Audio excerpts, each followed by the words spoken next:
নমস্কার শ্রোতা বন্ধুরা, গল্পের ফেরিওয়ালা গ্রুপে আপনাদের সবাইকে স্বাগত। আজ আপনাদের জন্য আমাদের বিশেষ নিবেদন শঙ্কর চট্টোপাধ্যায়ের কলমে গোয়েন্দা সন্দীপন সিরিজের গল্প মুখোশের অন্তরালে।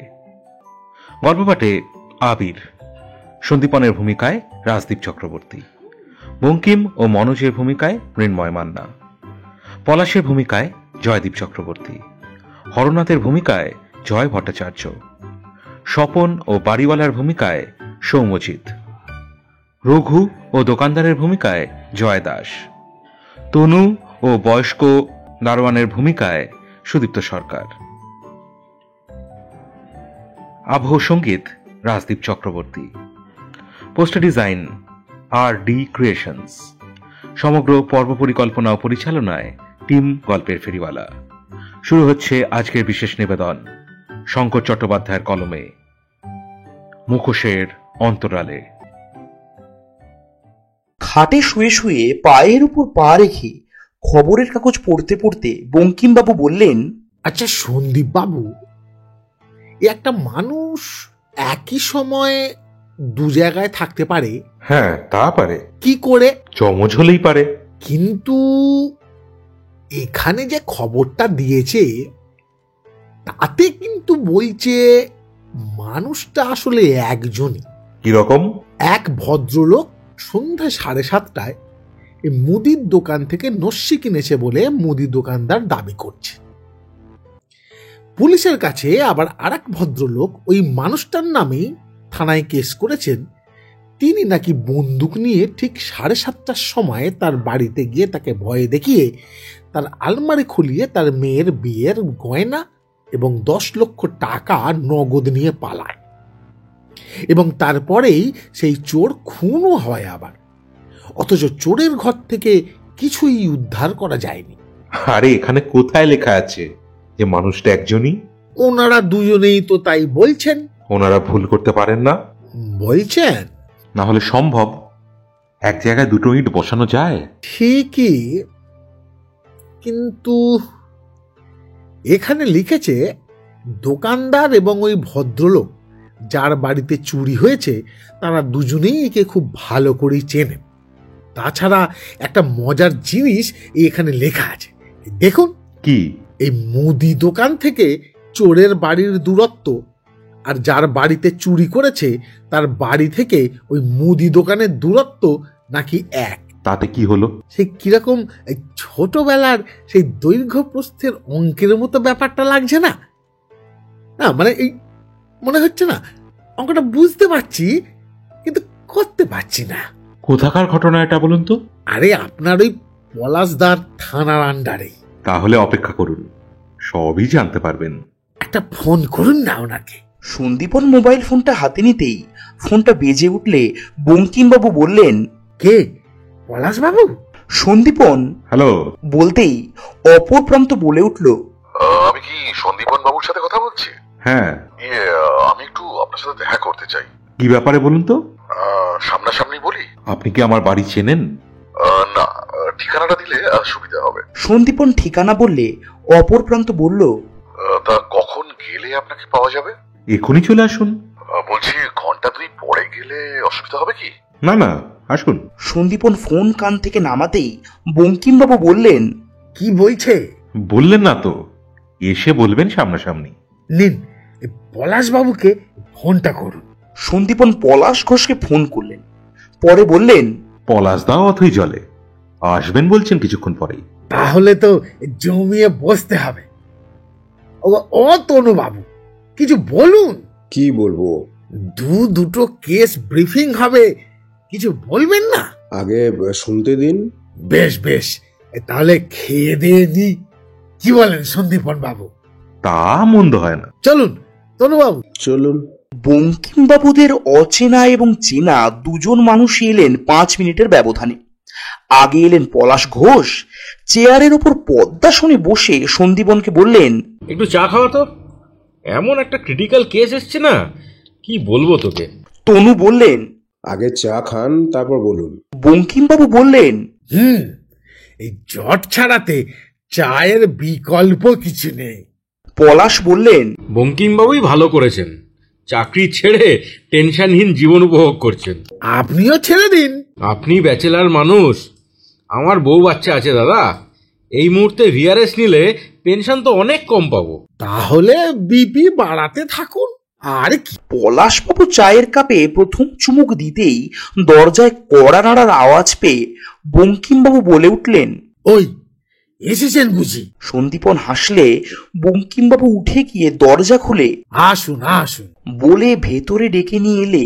আরে হরনাথ বাবু যে, আপনি এখানে?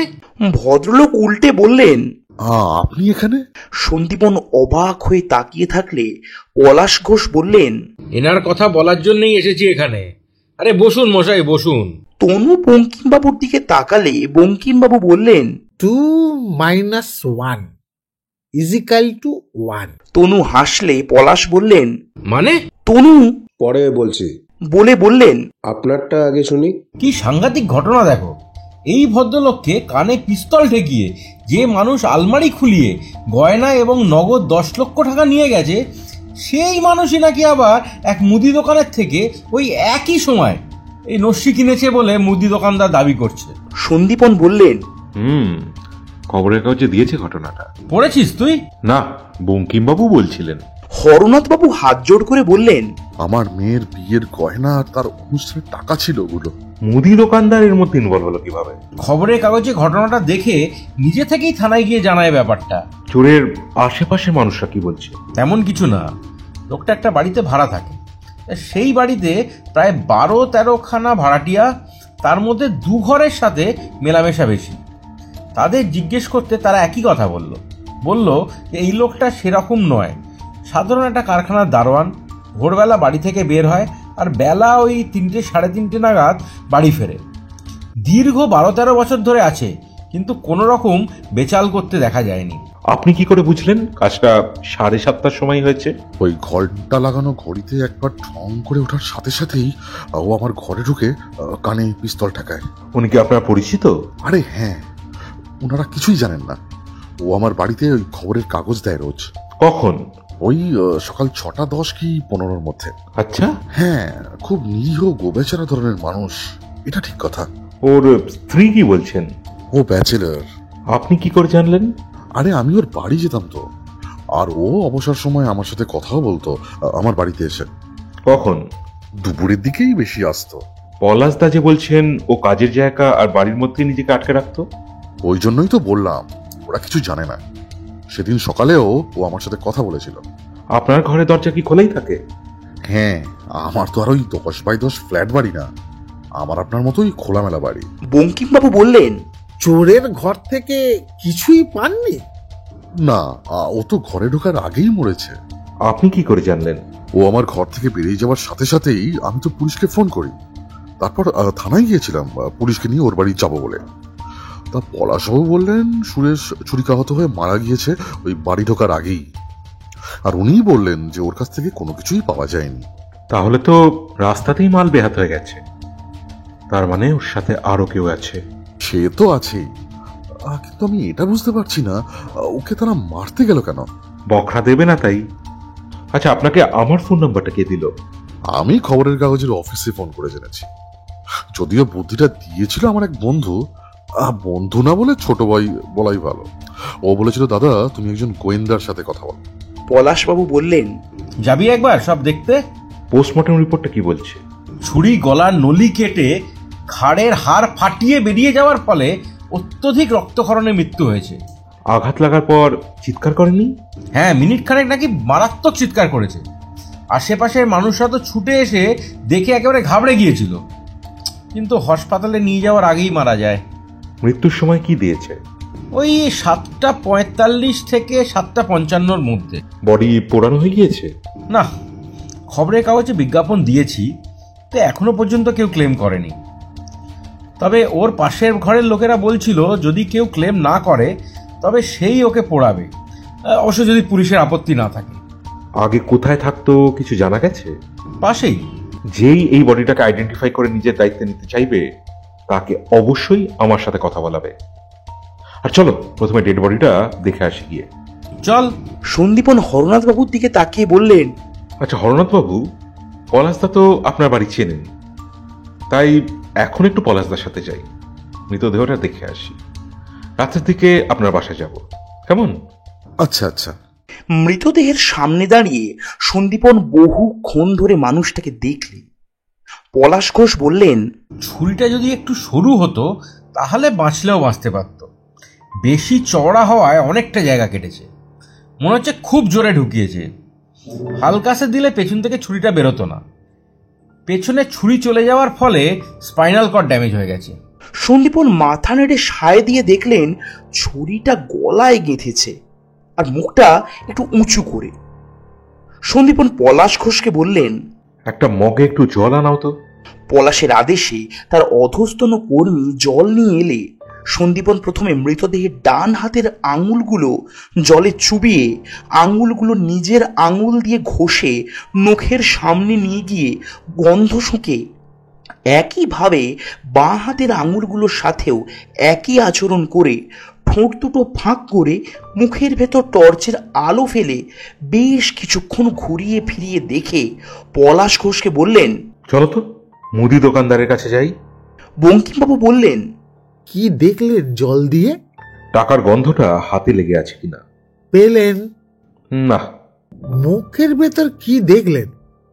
গয়নাগুলো গিলেছে নাকি? না। নস্যি দিয়ে দাঁত মাজতো কিনা। মাঝে? না। তাহলে নস্যি দিয়ে কি করে? সেটাই তো প্রশ্ন। চলুন। চলুন। সন্দীপনের প্রশ্নে দোকানদার জানালেন প্রতিদিন সন্ধ্যা 7:30 হলেই ভদ্রলোক 1 টাকার নস্যি কিনতে দোকানে আসবেন। সন্দীপন পলাশ ঘোষকে জিজ্ঞাসা করলেন, লোকটার নাম কি ছিল? সুরেন দাস।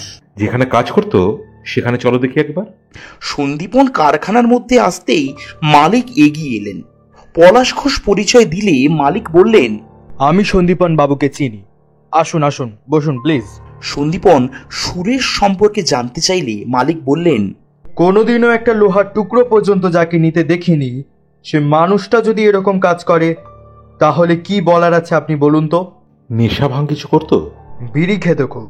সন্দীপন বেরিয়ে আসার সময় দ্বিতীয় দারোয়ানকে বললেন, क्या चाचा, सुरेश दिखाई नहीं दे रहा है? वो मर गया। क्या? कब? 2-3 दिन होगा। कैसे? पता नहीं, मालिक कह रहा था वो मर गया। अब आप अकेले हो? हाँ जी। यहीं पे रहते हो? ना जी। आपका ड्यूटी कब से कब तक है? 2 बजे से लेके रात को 10 बजे तक। अच्छा, जरूरत पड़ने से सुरेश के साथ ड्यूटी चेंज करते थे? हाँ जी। पिछले 4-5 दिन के अंदर किए थे? हाँ, 4-5 दिन पहले ही तो किया था। ठीक है चाचा, चलते हैं, फिर मिलेंगे। अच्छा जी। সন্দীপন হরনাথবাবুর বাড়ি এলে হরনাথবাবু ও তার মেয়ে আর স্ত্রী মিলে বেশ আপ্যায়ন করে নিয়ে গিয়েই সন্দীপনদের বসালেন। সন্দীপন ঘরে ঢোকার সময় দেওয়ালে টাঙানো বেশ বড় একটা ঘড়ি দেখে বললেন, এই ঘড়িটার কথা কি বলছিলেন হরনাথ বাবু? আগে প্রতি 30 মিনিট অন্তর অন্তর একটা পাখি ঘড়িটার ভেতর থেকে বেরিয়ে এসে জানান দেয় কটা বাজলো। এই দেখুন, আর 5 মিনিট পর বেরিয়ে এসে বলবে রাত 8টা বাজে, পরপর 3 বার বলবে। সন্দীপন নিজের হাত ঘড়িতে চোখ দিয়ে দেখলেন 8 মিনিট এগিয়ে আছে হরনাথবাবুর ঘড়ি। তারপর মুচকি হেসে বললেন, আচ্ছা, সুরেশের সাথে আপনার আলাপটা কিভাবে হলো একটু বলুন তো। ওই তো একদিন আমাদের আগে যে খবরের কাগজ দিত, সে খবরের কাগজ দেখলাম দিল না। তা ফোন করে তার বাড়ির লোক জানালো সে হঠাৎ ঘুমের ঘোরে পরলোক গমন করেছে। তারপর থেকে ওই রঘুই বাজার থেকে আনতো। তা একদিন সুরেশ দিকে হাঁটা পথে ওই খবরের কাগজ লাগবে বলে রাস্তা দিয়ে হাঁকতে হাঁকতে যাচ্ছিল। তখন ওকে ডেকে বললাম আমায় কাগজ দেওয়ার জন্য। সেই থেকেই আলাপ। তাও কত বছর হবে? ওই বছর 4। রোজ হাঁটা পথে দিত? হ্যাঁ। ওর হাতে কতগুলো কাগজ থাকতো? 2 ব্যাগ ভরা, 9 করে 100 তো হবেই। এই বছরে আপনার সাথে কোনো বিষয়ে কোনো তর্কাতর্কি হয়েছে? না তো। মেয়ের বিয়েতে ওকে নিমন্ত্রণ করেছিলেন? না না, এখনো তো শুরুই করিনি, তবে ওকে লিস্টে রেখেছিলাম। আত্মীয় স্বজনদের মধ্যে এই বিয়ে নিয়ে সব থেকে বেশি কে জানে বলুন তো? কেউ না। এত কাজের দায়িত্ব একা নিজের কাঁধে রেখেছেন? কি করব, তবে 2-3 জন বন্ধু আছে যারা কিছু দায়িত্ব নিয়েছে, শুধু তদারকি। অর্থের দায়িত্ব কেউ নিতে রাজি নয়। যেমন আমার এই ভাই যে গোয়েন্দার সাথে দেখা করতে বলেছিল, ও যেমন বরযাত্রী এলে তাদের দেখভালের দায়িত্ব নিয়েছে। বলেই হরনাথ তার পাশে বসা একজনকে দেখিয়ে দিলেন। ভদ্রলোক হাত জোড় করে সন্দীপনদের প্রণাম জানিয়ে হরনাথ বাবুকে বললেন, কেই যে বলেন দাদা, এ আর এমন কি? তাছাড়া আমি যা করেছি 2 বছর পর আপনি তাই করবেন আমার মেয়ের বিয়ের সময়। সন্দীপনকে বললেন, আমার নাম স্বপন ভট্টাচার্য, এই কয়েকটা বাড়ি পরেই আমার বাড়ি। আসুন না একদিন, আমার মেয়ে আপনাদের পেলে খুব আনন্দ পাবে। নিশ্চয়ই যাব। তা তুমি কখন বাড়ি থাকো সেটা জানিয়ে রাখো আগে। ওনারা কিন্তু খুব ব্যস্ত মানুষ, আবার তুমিও ব্যস্ত, আমার মতো অকেজো নও। আমি তো কালই সাপ্লাই করি কম্পিউটারে, তাতে আবার ব্যস্ততা কি? একটা ফোন করলেই যেখানে থাকবো সেখান থেকে ছুটতে চলে আসবো। দোকানে দোকানে সাপ্লাই দেন? না না, বাড়ি বাড়ি। হ্যাঁ, কম্পিউটার তো এখন ঘরে ঘরে। তা অবশ্য, তবে প্রিন্টার তো সবাই কেনে না। তা কম্পিউটারের পার্টসও তো বিক্রি করতে পারে, ভালো মার্জিন তাতে। কিন্তু ক্যাপিটাল কোথায়? ও আচ্ছা আচ্ছা আচ্ছা। হরনাথ বাবু, সুরেশ যখন আপনার কানে পিস্তল ঠেকিয়েছিল তখন কি কিছু বলেছিল?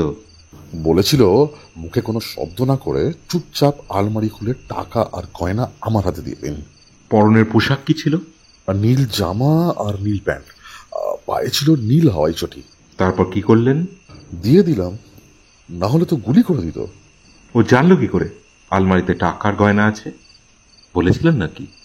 আরে আমাদের মতো মানুষরা ওসব জিনিস রাখবে কোথায় আলমারি ছাড়া? তবে ব্যাংকে যেদিন আমি টাকা তুলতে গিয়েছিলাম সেদিন আমার পেছনে ও লাইনেই ছিল। টাকাটা কবে তুলেছিলেন? যেদিন ঘটনাটা ঘটে তার 2 দিন আগে। যেদিন ঘটনাটা ঘটেছে সেদিন সকালে কি ও পেপার দিয়েছিল আপনার বাড়িতে? হ্যাঁ। চোখে মুখে কোনো অস্বাভাবিক ভাব দেখেছিলেন? না, দিব্যি হেসে খেলে প্রতিদিন যেমন পেপার দেয় তেমনই দিয়েছিল। আচ্ছা, ঘটনাটা যখন ঘটে তখন কি বাড়িতে আপনি একাই ছিলেন? না না, আমার স্ত্রীকন্যা আমার পাশেই ছিল। তারা তো পিস্তল দেখেই অজ্ঞান। ভাগ্য এমনই যে আমার সর্বক্ষণের কাজের লোকটাও সে সময় বাজারে গিয়েছিল। ঘটনাটা যদি ঘন্টাখানিক পরেও ঘটতো তাহলেও ওকে পেয়ে যেতাম। ও থাকলে একটা বুদ্ধি ঠিক পেরিয়ে যেত। স্বপনবাবু কি রোজ এখানে আসেন? ওই যেদিন কাজ থাকে না সেদিন আসে।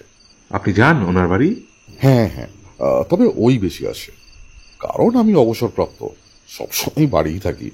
ও এখনো রোজগার করে, তাই ওকেই বলেছি তুমি তোমার অবসর সময় এসো। ও সাধারণত ওই 8টার পরে আসে। যদি বেশি কাজ থাকে তাহলে সেদিন আর আসে না। আর আমি সাধারণত সকালের দিকে যাই ওদের বাড়ি। চুরির দিন স্বপনবাবু এসেছিলেন? হ্যাঁ। পাড়ার আর কেউ আসে না? সবার সাথে কি মনের মিল হয়? হ্যাঁ, তাও ঠিক।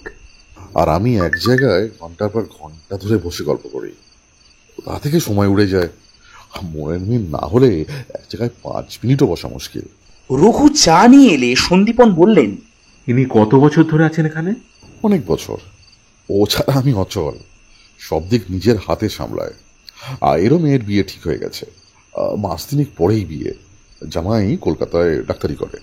সন্দীপন রঘুকে বললেন, দেশ কোথায় আপনার? বাসন্তী। আগে কি কাজ করতেন?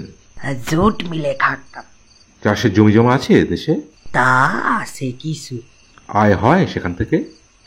তা হয় কিছু। ভাগে চাষ করেন? আগে হ্যাঁ। আচ্ছা হরনাথ বাবু, আমরা উঠছি আপাতত, দেখছি কি করা যায়।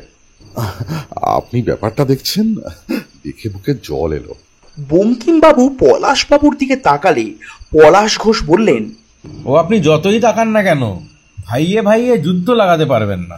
সন্দীপন হাসতে হাসতে হরনাথ বাবুর বাড়ি থেকে বেরিয়ে কারখানার মালিককে ফোন করে জানতে চাইলেন যে সুরেশের মাস মাইনে তিনি হাতে হাতে দিতেন নাকি অ্যাকাউন্টে ট্রান্সফার করতেন।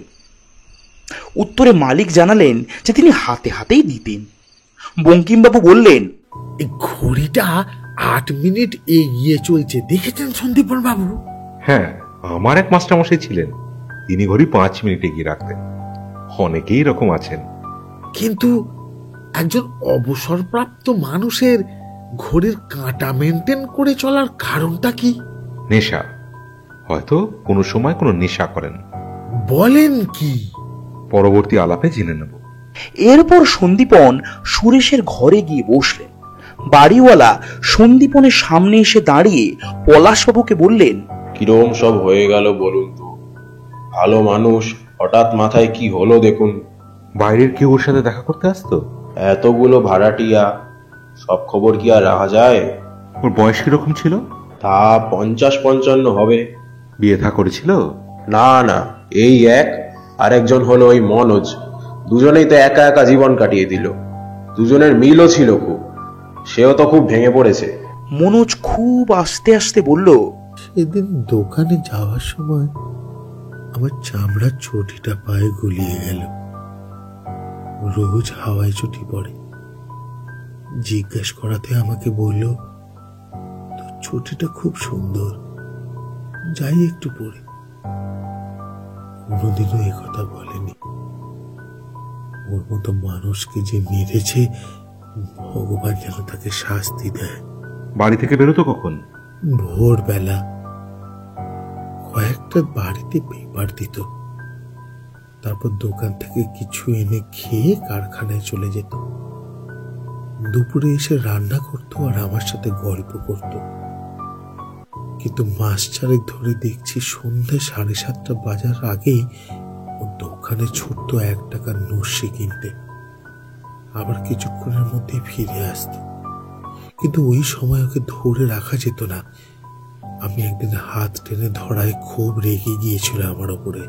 কেন? বলেছিল, এই 15 মিনিট আমাকে আটকাবি না। কেন? বলেছিল, একটা মজার খেলা খেলছি, টানা 6 মাস খেলার পর জীবনটাই নাকি বদলে যাবে। কিভাবে? তা বলেনি। আপনাকে খেলতে বলেনি? না। নস্যিগুলো কি করতো? এই তো ঘরে নিয়ে এসে ঢিপি করে রেখে দিত। আচ্ছা, আপনি কি কাজ করেন? একটা চানাচুর কোম্পানিতে কাজ করি। এখানে কত বছর আছে? 4-5 বছর। সুরেশের সাথে বন্ধুত্ব কতদিনের? শুরু থেকেই। ও আর আমি তো প্রায় একই বয়সী, তাছাড়া দুজনেই একা একা থাকতাম। আচ্ছা, সুরেশ যে খেলাটা খেলছিল তাতে কি টাকা পাওয়ার কোনো গল্প বলেছিল আপনাকে? তা তো পরিষ্কার করে কিছু বলেনি, তবে আমার মনে হয় ওটাই হবে। ওটা ছাড়া আর কি আছে যা আমাদের জীবন পাল্টাতে পারবে? আচ্ছা, কখনো বলেনি যে 6 মাস পর আমাকে আর এখানে দেখতে পাবি না, বা 6 মাস পর আমি আর এই সুরেশ থাকবো না, এরকম কিছু? হ্যাঁ, একবার বলেছিল একটা বাড়ি করব 6 মাস পরে সুন্দর দেখে। ওর কোনো আত্মীয় স্বজনের সাথে আপনার পরিচয় আছে? আমার মতো ওরও কেউ নেই। ও আগে কোথায় থাকতো জানেন? এই তো ভেতরের দিকের একটা বাড়িতে। সে বাড়ি ফ্ল্যাট বাড়ি হবে বলে ওদের উঠিয়ে দিয়েছিল। আচ্ছা, একটু খুঁজে দেখুন তো, ব্যাংকের বই পান কিনা ঘরে। সবাই মিলে খুঁজে দেখলেন, কিন্তু পেলেন না। মনোজ বলল, পাওয়ার তো কথা নয়, ও যা টাকা রোজগার করত তা খেয়ে দিয়েই উড়িয়ে দিত। কি খেত রোজ? মাছ, মাংস, ডিম, যেদিন যা ইচ্ছা করত। তবে মাস 4 ধরে বেশিরভাগ দিনই সেদ্ধ ভাত খেত। একবার আমি জমানোর কথা ওকে বলেছিলাম, তাতে আমাকে বলেছিল এবার জমাতেই হবে রে। জমিয়েছিল? তেমন তো কিছু বলেনি। ক বাড়িতে পেপার দিতেন জানেন? 30টা। পাড়াতে দিতেন নাকি পাড়ার বাইরেও যেতেন? পাড়াতেই। সন্দীপন বাড়িওয়ালাকে জিজ্ঞেস করলেন, বাড়ি ভাড়া কত নিতেন? সব মিলিয়ে ওই 600 টাকা। সব মিলে মানে? মানে ওই লাইট ফ্যান সবই ধরে। শীতকালে তো ফ্যান চলে না। না, 2 মাসের জন্য অত হিসাবে আর যাই না। তোষকের নিচে দেখুন তো টাকা পয়সা কিছু আছে কিনা। মনোজ তোষক উল্টে বলল, না, কিছু তো নেই। একটু তোষক বালিশ ছেড়ে দেখুন তো। মনোজ ভালো করে প্রথমে ওপর থেকে চেপে চেপে দেখে পরে তোষক বালিশ ছিঁড়ে দেখলো কিচ্ছুই নেই। আসনপত্র, কৌটো টৌটো, এই ঘরের ফাঁকে ফাঁকে সব জায়গায় একটু ভালো করে খুঁজে দেখুন তো দেখি। মনোজ তন্ন তন্ন করে খুঁজেও কিছুই পেল না। ওনার কোনো ফটো আছে? আমার মোবাইলে তোলা আছে, এই যে দেখুন। সন্দীপন ফটোটা নিজের মোবাইলে নিয়ে মনোজকে ফোন ফেরত দিয়ে বললেন, আমার নাম্বারটা আপনার মোবাইলে সেভ করে দিয়েছি, কেমন? আচ্ছা আচ্ছা, আমি ওটা ঠিক পারি না, কারখানার একটা ছেলেকে দিয়ে করাই। কোনো কু অভ্যেস ছিল? মানে ধরুন এই কথায় কথায় থুতু ফেলা, বা মাথার চুলগুলোর মধ্যে হাত বোলানো, বা ও বুঝেছি বুঝেছি। না, ওসব কিছুই ছিল না। তবে বিড়ি খেত খুব। 2 মিনিট যেতে না যেতেই একটা করে বিড়ি ধরাতো, তাও আবার সবুজ সুতোর বিড়ি। কেন, সাদা সুতো হলে ক্ষতি কি? কে জানে, আমি তো সব বিড়িতেই একই টেস্ট পাই। ঠিক আছে, ঘরটা বন্ধ করে দিন। এই ঘরে কাউকে ঢুকতে দেবেন না। বাড়ি ফিরে চায়ে চুমুক দিতে দিতে বঙ্কিমবাবু সন্দীপনকে বললেন, আপনি এই কু অভ্যাসের কথা জানতে চান কেন বলুন তো? সন্দীপন মুচকি হেসে বললেন, সাম হ্যাবিটস রিপ্রেজেন্টস ইউর ক্যারেক্টার। এরপর সন্দীপন খাতা পেন নিয়ে কয়েকটা জিনিস লিখলেন। তারপর বঙ্কিমবাবু আর তনুকে বললেন, কি বোঝা যাচ্ছে কেস্টার? বঙ্কিমবাবু একবার খাতার দিকে উঁকি দিতে সন্দীপন খাতা এগিয়ে বললেন। ভালো করে দেখুন। বঙ্কিমবাবু দেখলেন তাতে লেখা আছে, 1, এবার বাড়ি করতেই হবে, আর 2, 10,000 ভাগ 30। বঙ্কিমবাবু সন্দীপনের দিকে চেয়ে বললেন, এর মানে? সন্দীপন প্রথম প্রশ্নটা এড়িয়ে গিয়ে বললেন, মাছ, মাংস, ডিম, বিড়ি, নস্যি আর বাড়ি ভাড়ার অংশ মিলে 350 টাকা প্রতিদিন খরচ হয় বলে আপনি মনে করেন বঙ্কিবাবু? হঠাৎ এ কথা কেন? খুনের উৎসের সন্ধানে চেষ্টা করছি। কি করে? ঘরে টাকা নেই, ব্যাংকেও টাকা রাখতো না, তাহলে টাকাগুলো উড়াতো কোথায়? জুয়া খেলতো তাহলে? জুয়া খেললে খুন হবে কেন? হয়তো কারোর কাছ থেকে টাকা ধার নিত, তারপর দিতে পারেনি, তাই চুরির প্ল্যান করে হরনাথ বাবুর বাড়িতে সেই লোকেরই সাথে পরিকল্পনা করে। সে ওর থেকেও চালাক, তাই ওকে দিয়ে কাজটা করিয়ে ওর কাছ থেকে মাল নিয়ে পালিয়েছে, আর যাওয়ার আগে ওকে ওপরে তুলে দিয়ে গেছে। কিন্তু মুদি দোকানদার ওকে একই সময় দেখলো কি করে? হতে পারে, যেহেতু ও 7:30টার সময় রোজ দোকানে যেত, তাই ও পরে গেলেও সে ভেবেছে ওই সময়ে সুরেশ গেছিল। কিন্তু ও যেত কখন জুয়ার থেকে? যেত কোনো এক ফাঁকে। সন্দীপন তনুকে বললেন, পলাশদাকে ফোন করে দেখো তো তার কাছে কোনো জুয়ার ঠিক আছে কিনা। তনু ফোন করে বললেন, উনি বলছেন না, নেই। তাহলে বঙ্কিমবাবু, তাহলে টাকাগুলো গেল কোথায়? কারখানার মালিককে একবার ফোন করে দেখুন তো, এই কারখানার আশেপাশে কোনো ঠেক আছে না কিনা। ভালো বলেছেন। কারখানার মালিককে ফোন করে বঙ্কিমবাবুকে বললেন, উনি বলছেন নেই, আর ওনাকে লটারিতে হঠাৎ বড় লোক হওয়াতে বিশ্বাসীও ছিল না। তাহলে বঙ্কিমবাবু, টাকাগুলো আর কোথায় যেতে পারে? এরা সাধারণত ওই তোষকের নিচে বা বই খাতার ভেতরে, বা রোজগার ব্যবহৃত বাসনপত্র বা চাল ডাল মশলাপাতির কৌটোর ভেতরেও টাকা লুকিয়ে রাখে। সেসব জায়গায় যখন পাওয়া গেল না, তখন নিঘাত নেশার পিছনে উড়িয়েছে। পুরুষ মানুষ মদ খেলে মাতাল হয়, লোকে জানতে পারে। জুয়া খেলে জিতলেও আনন্দে আত্মহারা হয়, আর হারলে শোক প্রকাশ করে, সেটাও মানুষ জানতে পারে। কিন্তু যার মেয়ে ছেলের নেশা আছে, সে তো ধরা দেয় না সহজে। এর নিশ্চয়ই ওই নেশায় ছিল। সন্দীপন হাসলে তনু বললেন, অনেক সময় ভালো মানুষও কিন্তু বার খেয়ে খারাপ কাজ করে ফেলে স্যার। কিন্তু প্রশ্ন হচ্ছে, তাহলে বারটা খাওয়ালো কে? যে চুরির মাল নিয়ে চম্পট দিয়েছে সে। কিন্তু তার সাথে সুরেশের সম্পর্ক কি? হতে পারে ভালো বন্ধু। কথায় কথায় হয়তো হরনাথ বাবুর বাড়ির যাতায়াতের কথা বলেছে তাকে, আর তারপরেই পরিকল্পনা হয়েছে। আমার মনে হচ্ছে মনোজকে একটু কড়কানি দেওয়া উচিত ছিল আপনার। সন্দীপন তনুকে বললেন, পলাশদাকে একটা ফোন করে বলো তো সুরেশের পায়ের হাওয়াই চটিটা হাতের কাছে রাখতে। আমরা যাচ্ছি থানায়। আচ্ছা, এমনও তো হতে পারে সবই তুমি খেলা ভেবে নিয়েছ। খেয়ালের অভিনয়ে আমার কথায় কথা দিয়েছ। আরে খেয়ালটা উঠলো কোনখানে, সেটাই তো প্রশ্ন। যদি প্রথমে চামড়ার চটি পায়ে দিয়ে পরে চেঞ্জও করে, তাহলে সেই চটিটা গেল কোথায়? এই মনোজ কোনো চালাকি করছে না তো? ও কিন্তু এই আগ বাড়িয়ে অনেক কথাই বলল। সেটা খুব একটা ভুল নয়, কিন্তু মনোজের ঘর ওভাবে সার্চ করা যাবে না, বাড়িওয়ালাটাকে হাত করে করতে হবে। তার আগে একবার হরনাথ বাবুর ব্যাংকে গিয়ে, তনু তুমি একটু সিসিটিভি ফুটেজটা দেখে এসো তো, ওই দিন ওই সময় সুরেশকে হরনাথ বাবুর পিছনে দেখা গিয়েছিল কিনা, আর যদি দেখা গিয়ে থাকে তাহলে শেষ পর্যন্ত ও কি করেছিল। তাতে কি হবে?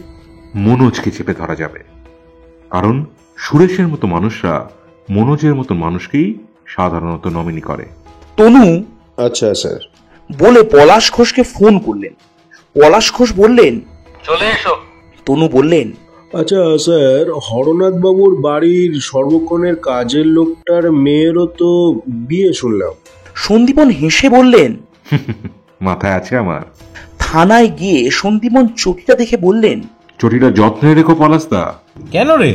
সুরেশ বাড়ি থেকে যখন বেরিয়েছিল তখন চামড়ার চটি পরে বেরিয়েছিল, তার মানে যে ওকে মেরেছে সে ওর চটিটাও নিতে ছাড়েনি। পলাশ ঘোষ হেসে বললেন, বোঝো অবস্থা।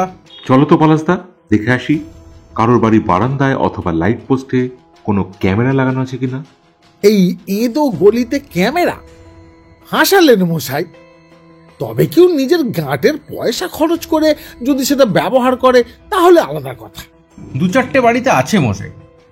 সেখানে একটা বাড়িতে ক্যামেরায় সুরেশের দোকানে যাওয়ার ছবি যেমন ধরা আছে, তেমনি ফেরার ছবিও আছে। আর আছে সুরেশের পেছন পেছন হরনাথ বাবুর কাজের লোকের ছবি। কিন্তু মজার ব্যাপারটা হলো, সুরেশ যেখানে খুন হয়েছে তার হাত চারেক আগে পর্যন্ত শেষ যে বাড়ির ক্যামেরা লাগানো আছে তার ছবি পাওয়া যাচ্ছে, তারপর থেকে ছবি নেই। আরও ইন্টারেস্টিং হলো, বেশ কিছুক্ষণ অপেক্ষা করার পরও হরনাথ বাবুর কাজের লোকের ফেরার কোনো ছবি ধরা পড়েনি। লোকটার হাতে কোনো অস্ত্র ছিল? ক্যামেরাতে তো তেমন কিছু দেখা গেল না। চলো দেখি আরেকবার। এ কথা আগে বলেননি তো। চলুন গিয়ে রঘুকে ধরি সন্দীপন বাবু। দাঁড়ান মশাই, আগে ভালো করে দেখতে দিন, তারপর তো। সন্দীপনরা ভালো করে দেখলেন হরনাথ বাবুর কাজের লোক খুব সন্তর্পণে সুরেশের পিছু নিচ্ছে, আর সুরেশ এক মনে এগিয়ে যাচ্ছে। সুরেশের পরনের পোশাক হরনাথ বাবুর বলা কথার সাথে মিলে গেলেও পায়ের চটিটা কিন্তু মেলেনি। সুরেশের পায়ে চামড়ার চটি। ক্যামেরায় যত দূর দেখা গেল তত দূর হরনাথ বাবুর কাজের লোক সুরেশকে ফলোই করে গেছে। বঙ্কিমবাবু সব দেখে বললেন, তার মানে লোকটা জানে ক্যামেরার চোখ কত দূর পর্যন্ত আছে, সেই দৃষ্টির বাইরে গিয়েই ওকে মেরেছে।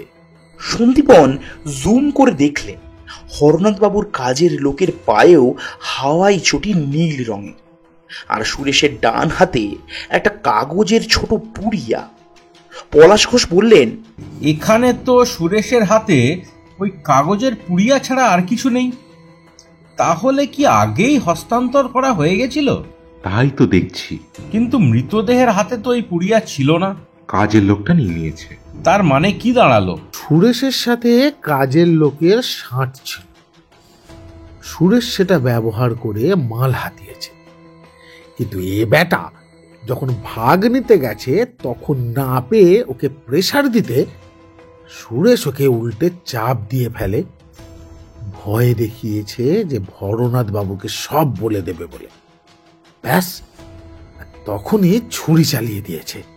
তার মানে ও মেরে উল্টো পথে বাড়ি ফেরেনি, অনেক ঘুরে ঘুর পথে বাড়ি ফিরেছে। হিসেব তো তাই বলে। সন্দীপন পলাশ ঘোষকে বললেন, আচ্ছা, ডেড বডিটা কেমন ভাবে পড়েছিল বলো তো? এই তো পাঁচিলটার গায়ে হেলান দিয়ে বসা ছিল, ওই বাড়ির দিকে মুখ করে। চল রঘুকে চেপে ধরি। আরে দাঁড়াও, এত ব্যস্ততা কিসে?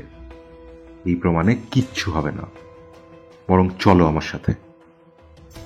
সন্দীপন সুরেশের বাড়ি থেকে মুদি দোকান পর্যন্ত পা গুনে গুনে গেলেন। 295 পা। সময় লাগলো 6 মিনিট। যত্রযত্র বিড়ি সিগারেটের শেষাংশ থেকে দুটো সবুজ সুতোর বিড়ি কুড়িয়ে একটা প্লাস্টিকের প্যাকেটে নিয়ে পলাশ ঘোষকে বললেন, এক প্যাকেট বিড়ি কিনো তো পলাশদা। পলাশ মুদি দোকানদারের কাছ থেকে এক প্যাকেট বিড়ি চাইলে দোকানদার বলল, লাল সুতো না সাদা? সন্দীপন বললেন, সবুজ সুতোর। ও আমি রাখি না। এদিকে কোথাও পাওয়া যাবে না? দেখুন সামনের দিকে দোকানে। আচ্ছা, এই বিভিন্ন সুতো দিয়ে বাঁধার কারণটা কি? ওই কোনোটা একটু কড়া হয় আর কোনোটা হালকা। কড়া কোনটা? আমার কাছে সাদা সুতো। তাহলে লাল সুতোরটা 1 প্যাকেট দিন। দোকানদার দিলে সন্দীপন বললেন, সবুজ সুতোর বিড়িটা কি কড়া না হালকা? জানি না। রাখেন না কেন? ও চলে না, 2-4 জন চায়। একজন সুরেশ, সে তো মরেই গেল। আর একজন ওই পাশের বাড়ির ছেলেটা, 2-1 জনের জন্য কে রাখবে? সন্দীপন বললেন, চলো হরনাথ বাবুর বাড়ির দিকে একবার চাই। হরনাথ বাবুর বাড়ি যেতেই হরনাথ বাবু চায়ের হুকুম দিয়ে বললেন, বলছি, কিছু কিনারা হলো? না, কিছু জিনিস জানতে এসেছি। হ্যাঁ হ্যাঁ, বলুন না। আপনার সর্বক্ষণের ছায়া সঙ্গী মাঝে মাঝে বাড়ির বাইরে যায় কি? হ্যাঁ, হাট বাজার তো ওই করে। কি নাম যেন ওর? রঘু। রঘু কি? রঘুবীর দাস। কথার ফাঁকে রঘু চা নিয়ে এলে রঘু হাত জোড় করে প্রণাম করলে সন্দীপন বললেন, এখানকার রাস্তাঘাট সব চেনেন? মোটামুটি চিনি। পাড়ার লোকের সাথে মেলামেশা করেন? না, তবে যাতায়াতের পথে কেউ কথা বললে বলি। সব থেকে বেশি কার সঙ্গে কথা বলেন? ওই পাশের বাড়ির বড় বাবুর সাথে। নেশা কি কি আছে আপনার? আগে ওই চা আর বিড়ি। নস্যি দেন না নাকে? মাঝে মাঝে দিই। কার কাছ থেকে নেন দরকার পড়লে? না, ও আমি একটু কিনে এনে রেখে দিই। সুরেশের সাথে আলাপ আছে? কে সুরেশ? যে টাকার গয়না চুরি করেছে? ও হ্যাঁ, আছে। রাস্তাঘাটে দেখা হতো মাঝে সাঝে? না, তা হতো না। আপনি কোন সুতো বাঁধা বিড়ি খান? আমার কোনো বাদ বিচার নেই, খেলেই হলো। সুরেশ তো সবুজ সুতোর বিড়ি খেত। হ্যাঁ, তা খেত। খাওয়াতো না আপনাকে? হ্যাঁ, খাওয়াতো মাঝে মাঝে। কেমন খেতে? তা একই রকমই তো লাগতো। আর আপনি কি তার বিনিময়ে নস্যি দিতেন ওকে? নসি সে তো নিত না, ও তো চায়ের নেশা ছিল। খাওয়াতেন? বাবু বললে দিতাম, আর না বললে দিতাম না। বিড়ির জন্য কি সুরেশের সাথে বন্ধুত্ব করলেন? আগে না তো, ওই তো আমার সাথে বন্ধুত্ব করলো। মেয়ের বিয়ের সময় তো হয়ে এলো, দেশে যাবেন না? হ্যাঁ, দিদিমণির বিয়েটা হোক, তারপর যাব। বিয়ের কেনাকাটা হয়ে গেছে? কিছু কিছু। ছেলে তো শুনলাম ডাক্তার, তাহলে তো দিতেও হবে অনেক বেশি। তা একটু তো হবেই। জমি বিক্রি করবেন? তাছাড়া আর কি উপায় বলেন? হরনাথ বাবু বললেন, তোর সাথে তো সুরেশকে কখনো কথা বলতে দেখিনি। আর এত বড় ঘটনা ঘটে যাওয়ার পরও তুই তো বলিসনি যে তোর সাথে ওর পরিচয় ছিল। আমি তো নিজেই অবাক হয়ে গেছি, এই কাজও করলো কিভাবে। আচ্ছা রে। সন্দীপন হরনাথকে বললেন, আচ্ছা হরনাথ বাবু, আপনার ঘড়ির কাঁটা 8 মিনিট এগিয়ে কেন রেখেছেন বলুন তো? কই না তো। আপনার হাত ঘড়ির সাথে একটু মিলিয়ে দেখুন। হরনাথ বাবু হাত ঘড়ির সাথে মিলিয়ে বললেন, উমা, তাই তো। তারপর রঘুর দিকে তাকিয়ে বললেন, কিরে, ঘড়িটা এরকম আগে আগে চলছে, তুই দেখিসনি? আমার কি ঘড়ির দিকে তাকিয়ে বসে থাকার সময় আছে বাবু? ও ওর মতন বাজে, আমি আমার মতন থাকি কাজে। আচ্ছা হরনাথ বাবু, এবার চলি। সন্দীপন বলে উঠে দাঁড়ালে হরনাথ বাবু বললেন, এখন তো দেখছি শিকড় অনেক দূরে মশাই। সন্দীপন মুচকি হেসে বাইরে বেরিয়ে এলেন। বাইরে এসে বঙ্কিমবাবু সন্দীপনকে বললেন, ও মশাই, এই সুরেশের পায়ে যে হাওয়ায় চটি পড়া ছিল, সে চটি তো হরনাথ বাবুর দরজার সামনে দেখলাম। কোম্পানি কি একটাই ছুটি বানিয়েছে? তা নয়, সুরেশের পায়ে যে চটি ছিল সেটা গোড়ালির দিকে বাটি বসানোর মতো গর্ত ছিল, এটাতেও আছে। কিন্তু সুরেশের বাড়িতে যে চটি মনোজ দেখিয়েছিল তা কিন্তু গোড়ালির শেষ প্রান্তে গোড়ালির চাপেতে ছেঁড়া ছিল। আমি বলতে চাইছি যে চামড়ার চটি খুলিয়ে সুরেশকে যে চটি পরানো হয়েছে সে তো পরিষ্কার সত্য। এটা না খুব পরিকল্পিত খুন বলে আমার মনে হচ্ছে। পলাশদা, সুরেশের পায়ের মাপ নাও, এটা খুব গুরুত্বপূর্ণ। বিড়িগুলো দিয়ে কি করবেন? একটু ধৈর্য ধরুন মশাই। সন্দীপনরা হাঁটতে হাঁটতে ফিরছিলেন। স্বপনের বাড়ির কাছে আসতেই স্বপনের সাথে দেখা হয়ে গেল। স্বপন জোর করে সবাইকে নিজের বাড়িতে ধরে নিয়ে গেলেন। স্বপনের মেয়ে কেয়া আর স্ত্রী সুজাতা ভীষণ খুশি হলেন। কথায় কথায় হরনাথ বাবুর কথা আসতেই স্বপনের মেয়ে কেয়া বলল, কাকাবাবুর কেসটা কি হলো দাদা? ভীষণ জটিল, এখনো কোনো পথ পাইনি। আপনি হেরে যাবেন? সন্দীপন হেসে বললেন, আরে আমি তো আর অতি মানব নই। আমি তো ভাবতেই পারছি না। স্বপন বললেন, ওর আপনার ওপর ভীষণ বিশ্বাস। আসলে সুরেশের আগের কোনো অপরাধের ইতিহাস নেই বলে ওর সাথে কারোর যোগাযোগটাই করা যাচ্ছে না, তবে চেষ্টা করছি। দেখে মনে হচ্ছে আপনি কোথাও বেরোবেন, কোথাও যাবেন? একটা খেলায় অংশগ্রহণ করব। বঙ্কিমবাবু বললেন, কি খেলা? ক্রিকেট না ফুটবল? না না, ওসব কিছু নয়। তাহলে? যেমন খুশি তেমন সাজো। ও মা, এ তো দারুণ ব্যাপার। আপনি এখনো এসব করেন? আমার বাবা এসব খুব ভালোবাসতেন, অনেক প্রাইজও পেয়েছেন। দারুণ দারুণ। আপনি এখনো যে মনের ভেতর একটা শিশুকে বেঁধে রেখেছেন, এটা শুনে ভীষণ ভালো লাগলো। তাহলে চলুন একসাথেই বের হওয়া যাক। এমা, আপনি বসুন বসুন। মেয়ে আপনাদের চা না খাইয়ে ছাড়বে ভেবেছেন? কেয়াও সন্দীপনদের বসতে অনুরোধ করলে সন্দীপনরা বসলেন। কথা প্রসঙ্গে কেয়া বলল, আমার বাবা এইসব তো করতেনই, আরও একটি জিনিসও করেন। কি? মিমিক্রি। বাবা, তাই নাকি? হ্যাঁ, একদিন বলবেন, দেখবেন মুহূর্তের মধ্যে আপনার কণ্ঠস্বর হুবহু নকল করে দেবেন। বাহ, দারুণ তো। একদিন দেখাতে বলতে হবে তাহলে। বসুন, আমি চা করছি। চা পর্ব শেষ করে বাড়ি ফিরতে গিয়ে রাস্তায় হাঁটতে হাঁটতে বঙ্কিমবাবু বললেন, সব কেমন তালগোল পাকিয়ে যাচ্ছে না সন্দীপন বাবু? পলাশ ঘোষ বললেন, হ্যাঁ সন্দীপন, সিসিটিভি ক্যামেরার ফুটেজ দেখিয়ে বেটাকে প্রেশার দিলে হয় না? এর বেশি তথ্য প্রমাণের দরকার কি? রঘুকে কিন্তু মারতে দেখা যাচ্ছে না, ও উল্টে চেপে ধরলে আমরা কেস খাবো। সবুর করো, আরও কিছু প্রমাণ দরকার। আরে সুরেশের বাড়ি আর ক্যামেরাতে শেষ যে বাড়িটার অর্ধেক পর্যন্ত দেখা যাচ্ছে, সেই বাড়িটার পরই তো একটা সরু গলি। এ বেটা যখন ফিরে আসেনি তখন ছুরি চালিয়ে ওই গলি দিয়েই বেরিয়ে গিয়েছে। ক্যামেরায় দেখা যাচ্ছে 1 ঘন্টার মধ্যে ওখান থেকে কেউ যাতায়াত করে। ছুরি তো তুমি পাওনি? না, তা পাইনি। ক্যামেরাতেও তুমি ওর হাতে কিছু আছে বলে দেখতে পাচ্ছ না। আদালতে কেস দাঁড়াবে, ওকে বরং ঘা না দিয়ে নজরে রাখা উচিত। রাস্তায় হাঁটতে হাঁটতে সন্দীপন বিড়ির প্যাকেট থেকে 4টে বিড়ি বার করে প্রত্যেকের হাতে একটা করে দিয়ে বললেন, টানতে হবে কিন্তু বঙ্কিমবাবু, তবে অর্ধেক। কেন? অর্ধেকই দরকার। যদি না টানি? তাহলে পুড়বে না। সিগারেট আর বিড়ির মধ্যে এটাই পার্থক্য। সিগারেট জ্বালিয়ে না টানলেও পুড়তে থাকে, কিন্তু বিড়ি নিভে যায়। বাপরে, এটা তো জানা ছিল না।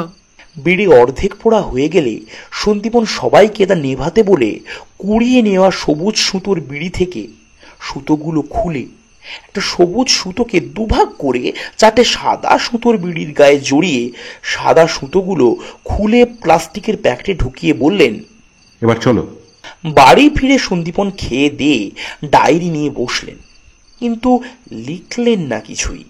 হঠাৎ উঠে দাঁড়িয়ে তনুকে বললেন, তনু, একটা ছুরি নাও তো হাতে। তনু ছুরি হাতে নিলে বঙ্কিমবাবুকে তনুর সামনে দাঁড় করিয়ে বললেন, সুরেশের গলায় যেখানে ছুরিটা গেঁথেছিল ঠিক সেই পজিশনে বঙ্কিমবাবুর গলায় চালাও তো ছুরিটা। তনু ছুরি বল্লম ছোড়ার মতো ভঙ্গিতে ধরলে সন্দীপন বললেন, আরে না না না, নর্মাল স্টাইলে ধরো। তনু ছুরির বাটের ওপরের দিকে বুড়ো আঙুল আর বাটের নিচের দিকে বাকি 4টে আঙুল রেখে ছুরিটা চেপে ধরলে বঙ্কিমবাবু বললেন, দেখবেন আবার হিতে বিপরীত না হয়ে যায়। সন্দীপন হেসে তনুকে বললেন, চালাও। তনু ছুরিটা বঙ্কিমবাবুর গলায় ঠেকালে সন্দীপন বললেন, দাঁড়াও, একটা ছবি নিই। ছবি নিয়ে বঙ্কিমবাবুকে বললেন, এবার আপনি চালান তনুর গলায়। বঙ্কিমবাবু তাই করলে সন্দীপন আবার একটা ছবি নিলে বঙ্কিমবাবু বললেন, এতে কি হবে? বলছি, দাঁড়ান। কিছুক্ষণ পর তনুকে বললেন, খুনের সময় তো বলছে 7:45 থেকে 7:55 মধ্যে। হ্যাঁ স্যার। আচ্ছা, সুরেশের বাড়ির থেকে মুদি দোকান পর্যন্ত যেতে সময় লেগেছে আমাদের 6 মিনিট। বঙ্কিমবাবু বলছিলেন মুদি দোকান থেকে হরনাথ বাবুর বাড়ির পর্যন্ত দূরত্ব সুরেশের বাড়ির থেকে মুদি দোকানের দূরত্বের সমান। বঙ্কিমবাবু বললেন, খবরের কাগজে তো তাই লিখেছে। তাহলে সুরেশ যদি মুদির দোকান হয়ে হরনাথ বাবুর বাড়ি যায় তাহলে ন্যূনতম সময় লাগবে 7:36 মিনিট। কিন্তু ক্যামেরাতে যেমন ধীরে ধীরে হাঁটতে দেখলাম তাতে মিনিট 2 ওর বেশি লাগবে। তার মানে 8 মিনিট। আর ওই 8 মিনিটই কিন্তু ঘড়িয়ে গিয়ে হিসেব কিন্তু মিলে যাচ্ছে। কিরকম? হরনাথ বাবুর ঘড়িতে 7:30 বাজার সাথে সাথে সুরেশ হরনাথ বাবুর বাড়িতে ঢুকে কাজ সেরে মুদির দোকানে এসেছে। কিন্তু কাজ কি 2 মিনিটে হয়েছে? না হবার কি আছে? হরনাথ বাবু তো বলছিলেন মিনিট 10 ছিল সুরেশ ওনার বাড়িতে। এটাও তো হতে পারে রঘু আরো বেশি করে এগিয়ে রেখেছিল, পরে কমিয়ে দিয়েছে। তা হতে পারে। আবার এও হতে পারে সুরেশ বেটা আগে ওনার বাড়িতে থেকে কাজ সেরে এসে দোকানে এসেছে নস্যিনীতে। দুদিকেই সময় অ্যাডজাস্ট হয়ে গেছে, তাই কেউ ভুল নয়। কি বুদ্ধি দেখেছেন সন্দীপন বাবু? আমার মনে না একটা সন্দেহ দানা বেঁধেছে। কাল তা নিরসন করতে হবে, বুঝলেন? কি বলুন তো? কাল রাতে একবার হরনাথ বাবু বাড়ি চাই, তারপর দেখতে পাবেন। সকালে ঘুম থেকে উঠে সন্দীপন মুদি দোকানদারের কাছে গিয়ে সবুজ সুতোর বাঁধা বিড়ি দ্বিতীয় যেজন চাইতো তার নামটা জানতে চাইলে দোকানদার বাড়িটা দেখিয়ে বলল, গৌতম ধর ওর নাম, আর এই যে ওর বাড়ি। বলে পাশের বাড়িটা দেখিয়ে দিলে সন্দীপন গিয়ে কলিং বেল বাজালেন।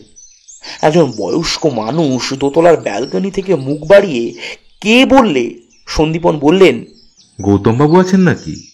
লোকটি জানালেন যে গৌতম সপ্তাহখানেক আগে দিল্লি গিয়েছে, কয়েকদিন পরে ফিরবে। সন্দীপন রাস্তায় ফিরলে বঙ্কিমবাবু বললেন, হঠাৎ এর খোঁজ? ওনাকে পাওয়া গেলে কি হতো জানি না, তবে না পেয়ে একটা পরীক্ষা করার সুযোগ পেলাম। কি? হরনাথ বাবু বাড়ি চলুন রাতে, তারপর বলছি। হরনাথ বাবু বাড়ি যেতে যেতে তনু সন্দীপনকে বললেন, স্যার, সুরেশ ওই দিন ব্যাংকে হরনাথ বাবুর পেছনে ছিল আর 500 টাকাও তুলেছিল, তবে অ্যাকাউন্টস ডিটেল মানে অ্যাকাউন্টস নাম্বার ছাড়া ডিটেলটা পাওয়া সম্ভব হলো না। সন্দীপন আচ্ছা বলে কিছু একটা ভাবনার ভেতরে প্রবেশ করলে তনু চুপ করে গেলেন। সন্দীপন হরনাথ বাবুর বাড়ি পৌঁছে হরনাথকে বললেন, স্বপনবাবুকে ডাকুন, একটা ক্লু পেয়েছি, কিন্তু ভোরের আলো না ফুটলে সেটা দেখানো যাবে না। হরনাথ কি জানতে চাইলে সন্দীপন বললেন, স্বপনবাবু আসুন, একবারই বলি। স্বপন এলে সন্দীপন বললেন, সুরেশ বিড়ি খেত খুব, সবুজ সুতোর বিড়ি। দুপুরবেলা সুরেশের বাড়ি থেকে মুদির দোকান এই সামান্য পথে আমরা কয়েকটা বিড়ি কুড়িয়ে পেয়েছিলাম।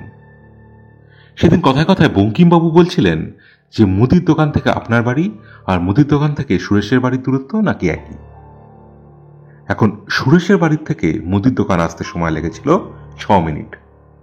তার মানে মুদি দোকান থেকে আপনার বাড়ি আসতে সুরেশের একই সময় লাগবে। আবার আপনার বাড়ির থেকে 10 মিনিটের মধ্যে সুরেশ যদি কাজ সেরে ফেলে তাহলে ওর বাড়ি পর্যন্ত ফিরতে আরো 12 মিনিট মতন লাগবে। তার মানে সুরেশ ওর বাড়িতে পৌঁছবে রাত 8টার পরে। কিন্তু সুরেশ ছুরি খেয়েছে 7:45 থেকে 55 মধ্যে। তাই বঙ্কিমবাবুর মনে প্রশ্ন উঠেছে, সুরেশ আদেও আপনার বাড়িতে এসেছিল কিনা, আর যদি আসে তাহলে হেঁটে এসেছিল কিনা। তখন একটা কথা আমাদের মাথায় আসে যে সুরেশ যেহেতু খুব বিড়ি খেত, তাই দোকান থেকে আপনার বাড়ি আসার পথে ও বিড়ি খাবেই। এখন ওর বাড়ির থেকে দোকান পর্যন্ত যে কটা বিড়ির পুরো অংশ পাওয়া গেছে, একই পরিমাণ যদি আপনার বাড়ি পর্যন্ত পাওয়া যায় তাহলে একটা দিক নিশ্চিত হওয়া যাবে যে ও হেঁটেই এসেছিল। তাই কাল সকালে আমরা ওদিক থেকে আসব, আর আপনারা দয়া করে যদি এদিক থেকে যান তাহলে কাজের একটু সুবিধা হয়। যে কটা সবুজ সুতোর বিড়ি পাবেন তা একটা প্লাস্টিকের প্যাকেটে তুলে নেবেন। মনে রাখবেন আপনার বাড়ি থেকে মুদি দোকান পর্যন্তই যাবেন কিন্তু। হরনাথবাবু বললেন, সুরেশের বাড়ি থেকে মুদি দোকান পর্যন্ত কটা বিড়ি পেলেন? 4টে। এখন মুদি দোকান থেকে আপনার বাড়ি পর্যন্ত যদি 4টে বিড়ি পাই তাহলে সব পরিষ্কারভাবে মিলে যাবে। তবে এই ধরনের বিড়ির অংশই একমাত্র তুলবেন রাস্তা থেকে। বলে সন্দীপন যে 4টে পোড়া বিড়ির খণ্ডিতাংশ হরনাথবাবুকে দেখালেন তা দেখে বঙ্কিমবাবু ফিক ফিক করে হাসতে লাগলেন। কারণ এই বিড়িগুলোই আগের দিন সন্দীপনের নির্দেশে তারা টেনেছিলেন, আর অর্ধেক বিড়ির অংশ পুড়ে যাবার পর সন্দীপনের নির্দেশেই সেগুলোকে নিভিয়ে একটা প্লাস্টিকের ক্যারি ব্যাগে নিয়ে সন্দীপন পকেটে রেখেছিলেন। হরনাথবাবু বললেন, কিরকম? যদি 4টে বিড়ি পাওয়া যায় তাহলে বোঝা যাবে ও আপনার বাড়িতে মুদি দোকান থেকে হেঁটেই এসেছিল, দৌড়ে বা সাইকেলে নয়। রঘু বলল, ও তো পেপার দেওয়ার সময় বিড়ি খেত, তাছাড়া বাবুর কাছে যখন আসা যাওয়া করতো তখন খেত। এখানে তো রাস্তাঘাট কোনোদিনও ঝাড় দেওয়া হয় না, তাহলে আপনি বুঝবেন কি করে যে কোন বিড়িটা সেদিনের আর কোন বিড়িটা তার আগের? খুব সুন্দর প্রশ্ন। দুটো উপায় এটা ঠিক করা যাবে। প্রথমটা হলো, যে পোড়া বিড়ির অংশ দেখে মনে হবে এটা বেশি পুরনো নয় এবং অর্ধেক টেনে ফেলে দেওয়া হয়েছে, সেই বিড়িটাই আমরা সংগ্রহ করেছি এবং করব। কারণ বেশি ধুলো লাগা মানে বেশি পুরনো, আর অর্ধেক টেনে ফেলে দেওয়া বিড়িগুলো নিয়েছি কারণ মানুষ টেনশনে থাকলে কোনো নেশাই পুরো করতে পারে না, অর্ধেক করেই ফেলে দেয়। বিশেষ করে বিড়ি সিগারেটের ক্ষেত্রে এটা খুব বেশি দেখা যায়।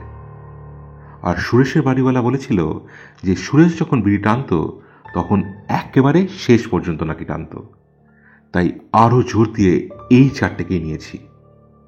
দ্বিতীয়ত, এই বিড়িগুলো তো ল্যাবরেটরি পরীক্ষা করলেই জানা যাবে এটা কতদিন আগে পোড়ানো হয়েছিল, কাজেই চিন্তার কোনো কারণ নেই। যে কটা বিড়ির টুকরো দেখলে মনে হবে যে এগুলো অন্যগুলোর থেকে পরে পোড়ানো হয়েছে এবং যে কটা বিড়ি অর্ধেক টেনে ফেলে দেওয়া হয়েছে সেগুলো অবশ্যই কুড়িয়ে নেবেন। তারপর বৈজ্ঞানিক উপায়ে একটা দিক অন্তত পরিষ্কার বোঝা যাবে। রঘু একবার সন্দীপনের দিকে তাকিয়ে মাথা নিচু করলে হরনাথবাবু বললেন, গোয়েন্দারা অনেক দিক দিয়ে একটা জিনিস দেখার চেষ্টা করেন, তুই তোর কাজ কর। রঘু চায়ের কাপ হাতে হাতে দিলে স্বপন বললেন, ওই সবুজ সুতোর বিড়ি কি সুরেশ একাই খেত বলে আপনার মনে হয় সন্দীপবাবু? হ্যাঁ, এই অঞ্চলেও একাই খেত, এটা মুদির দোকানের মালিক বলেছে আমাকে। আর তার কাছ থেকেই জানতে পারলাম যে ওই সুতোর বিড়ি সে বিক্রি করে না, সুরেশ বড় রাস্তার মোড়ের দোকান থেকে নাকি কিনত। আমরা বড় রাস্তার দোকানের মালিককে জিজ্ঞাসা করে জানতে পেরেছি যে সুরেশ একাই ছিল ওই বিড়ি কেনার খরিদ্দার। সুরেশ মারা যাওয়ার পর বেশ কিছু বিড়ি অবিকৃত রয়ে গেল। একজন খরিদ্দারের জন্য কেউ কোনো জিনিস রাখে? পাগল নাকি? প্রতিদিন যখন নিত তখন আপত্তি কোথায়? না, আপত্তি নেই, তবে কাজটা ঝুঁকিপূর্ণ। ঝুঁকি তো নিতেই হবে স্বপনবাবু, নো রিস্ক নো গেন কথাটা শোনেননি? তা শুনেছি। বলে স্বপন ঘড়ি দেখে বললেন, না সন্দীপবাবু, আমি একটু বেরোবো, একটু কাজ আছে, না সারলে হবে না। পার্টি একটু খিটখিটে, 10টায় বলেছে, 10টাতেই যেতে হবে, আর মাত্র 15 মিনিট বাকি। তাহলে কাল সকালে থাকবেন তো? অবশ্যই, সে আর বলতে। হরনাথের বাড়ি থেকে বেরিয়ে সন্দীপন বললেন, রাত্রিবেলা কিন্তু মুদি দোকানটা পাহারা দিতে হবে বঙ্কিমবাবু। দেব, কিন্তু যা দেখবেন তা চুপচাপ সয়ে যাবেন, কোনো আওয়াজ করবেন না। সে আর বলতে। চলো পলাশদা, খাওয়া দাওয়া করে নি। চল। খাওয়া দাওয়া করে সন্দীপন সবাইকে মুদি দোকানের সামনে দাঁড় করিয়ে রেখে বললেন, আপনারা এখানেই দাঁড়ান, আমি হরনাথবাবুর বাড়ি থেকে একটা পাক দিয়ে আসছি। যদি দেরি হয় তাহলে কেউ এখান থেকে নড়বেন না, আর আমাকে ফোন করবেন না। কিন্তু আমি যদি ফোন করি তাহলে ফোনটা দয়া করে ধরবেন আর আস্তে আস্তে কথা বলবেন। সন্দীপন এইটুকু বলে হনহন করে হেঁটে চলে গেলে বঙ্কিমবাবু পলাশ ঘোষকে বললেন, কি বুঝলেন? না মশাই, ঠিক বুঝতে পারলাম না। উনি কোনো না কোনো ভাবে এটা বুঝতে পেরেছেন যে আততাই এই রাস্তা দিয়ে যাবে, তার মানে এখানেই কোথাও চুরি যাওয়ার জিনিসটা লুকানো আছে, যেটা সে উদ্ধার করতে আসবে বলে উনি বুঝতে পেরেছেন। আততায়ীটা কে বলে আপনার মনে হচ্ছে? রঘু। দেখলেন না সন্দীপন বাবুকে কেমন প্রশ্ন করছিল? আপনার জায়গায় আমি হলে থানায় নিয়ে গিয়ে দিতাম রুলের ঘা, সব বেরিয়ে আসত। বেটা রোজ বাজার হাট করে, রাস্তার কোথায় কি আছে ও নখদর্পণে। কোনো নতুন মানুষের পক্ষে এটা জানা সম্ভব কি যে সিসি ক্যামেরার ক্ষমতা কোথায় শেষ? ও যদি সুরেশকে আগে মারতো তাহলে ধরা পড়ে যেত।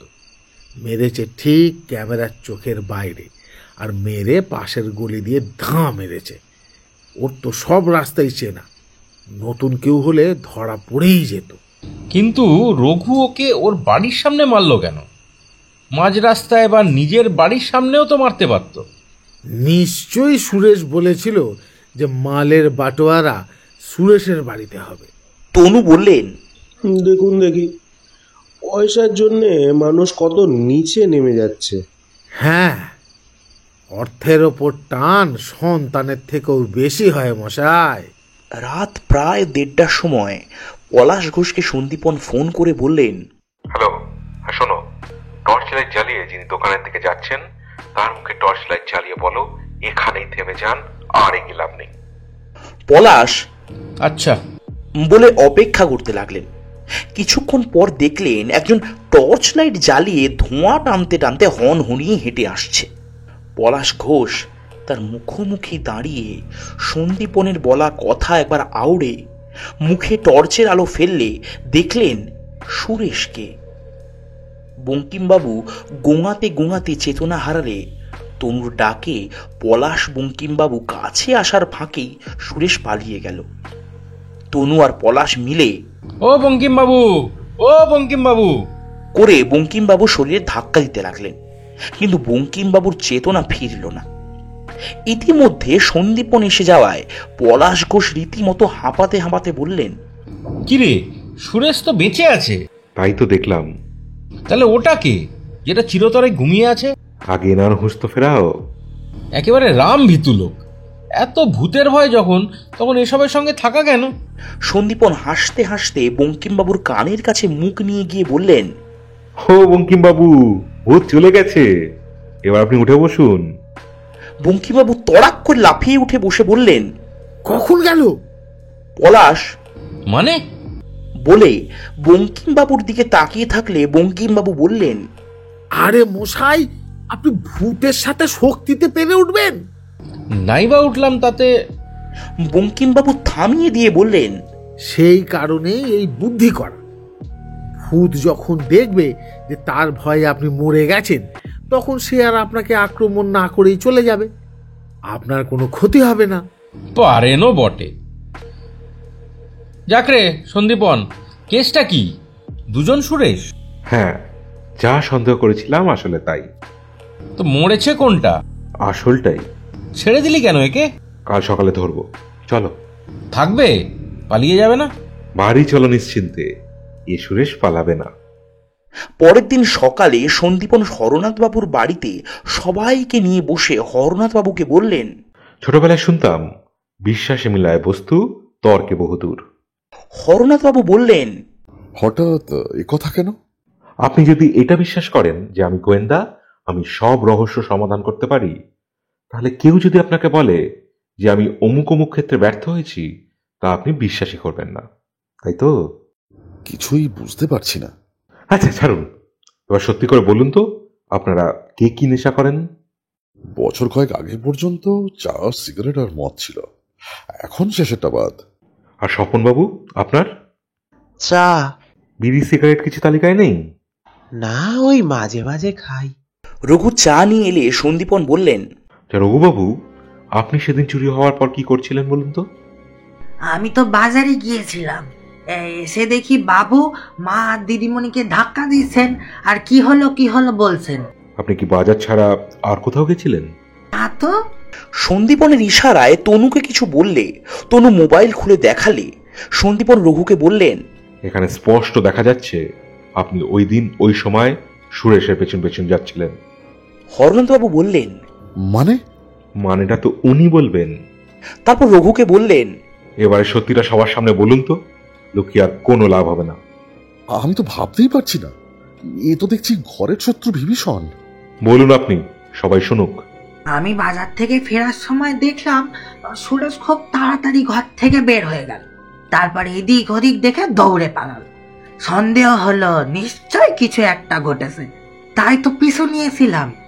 কিন্তু একটু যেতেই একটা বাড়ির পাঁচিল টপকে কোথায় যে লুকিয়ে গেল, তারপরে আর দেখতে পাইনি। তখন ফিরে এলাম। কত দূর গেছিলেন? ওর বাড়ি পর্যন্ত। ওর কাঁধে কোনো ব্যাগ ছিল কি? হ্যাঁ, একটা কালো রঙের ব্যাগ ছিল। শেষ পর্যন্ত ছিল না। ওর বাড়ি পর্যন্ত গিয়ে কি করলেন? ওর কাঁধে ব্যাগটা নাই দেখে ওকে ছেড়ে চলে এলাম। সুরেশ আপনাকে দেখতে পেয়েছিল? না। বাড়ি ঢুকে কি দেখলেন? বাবু পুলিশকে ফোন করছিলেন আর মা দিদিমণি অজ্ঞান হয়ে পড়ে আছেন। আপনি যে পিছু নিয়েছিলেন সেটা পুলিশের কাছেও বলেননি, আর হরনাথ বাবু বা আমার কাছেও এসে বলেননি। কেন জানতে পারি কি? রঘু মাথা নিচু করে থাকলে সন্দীপন বললেন, আপনি এখানকার সব রাস্তাই খুব ভালোভাবে চেনেন, অথচ সেদিন যখন আপনাকে জিজ্ঞাসা করলাম তখন আপনি কেন বললেন মোটামুটি চেনেন? আচ্ছা, চলাচলের রাস্তায় এক একটা বাড়িতে যে সিসি ক্যামেরা লাগানো আছে তা কি আপনি জানেন? রঘুবীর ঘামতে লাগলে হরনাথবাবু বললেন, ওর দে ওনার কথা। আর হ্যাঁ, সুরেশের বাড়ির আগের বাড়ি, মানে ওই লাইনের গলির আগের যে বাড়িটা আছে তার আগের বাড়ির বারান্দাতে যে একটা ক্যামেরা লাগানো আছে তা নিশ্চয়ই জানেন। আগে জানি। রঘু আরো কিছু বলতে গেলে সন্দীপন বললেন, ব্যাগটা দিন এবার। রঘু হরনাথের পা জড়িয়ে ধরে বলল, আপনি আপনি বিশ্বাস করেন বাবু, আমি সুরেশের কাঁধে ব্যাগ আর পায়ে হাওয়াই ছুটি না দেখে অবাক হয়ে বাড়ি ফিরে এসেছিলাম। পায়ে কি চটি ছিল? সামলার, কিন্তু এই বাড়ি থেকে যখন বেরিয়েছিল তখন হাওয়াই ছুটি ছিল। হরনাথবাবু এক ধমক দিয়ে বললেন, চালাকি করার জায়গা পেলি না তুই? আমি নিজে দেখেছি ওর পায়ে হাওয়াই চটি। সে পায়ের ছুটি বদলাতে আর কতক্ষণ? তাছাড়া মৃতদেহের পায়ে হাওয়াই ছুটি পাওয়া গিয়েছে হরনাথবাবু, কিন্তু দীর্ঘ 1 ঘন্টা ক্যামেরায় রঘুর ফেরার কোনো ছবি দেখা যাচ্ছে না। মোবাইলে আমরা সব রেকর্ড করে নিচ্ছি রঘুবাবু, দেখুন আপনি। আমি পাশের গলি দিয়ে ফিরে এসেছিলাম, ক্যামেরাতে ওই গলিটা ধরা পড়ে না। ও, আপনি সেটাও জানেন? ওই বাড়ির লোকটা আমাকে একদিন বলেছিল। হরনাথবাবু পা ছাড়িয়ে বললেন, আমি আর কিছু ভাবতে পারছি না সন্দীপন বাবু।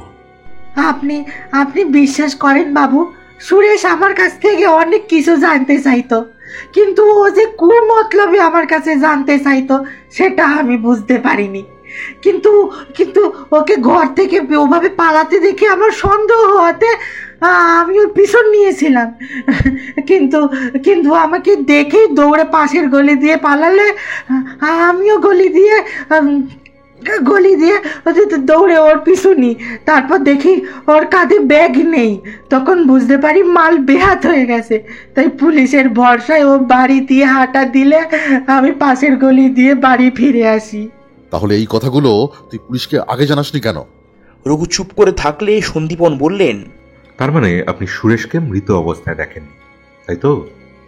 আগে।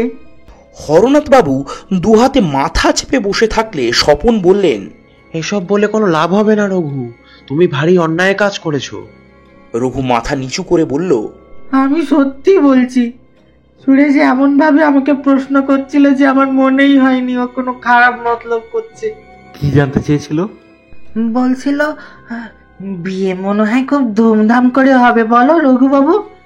এই কথাতে আমি বলেছিলাম হ্যাঁ, বেশ গয়না কিনেছে, 10 লাখ টাকা ব্যাংক থেকে তুলে এনেছে।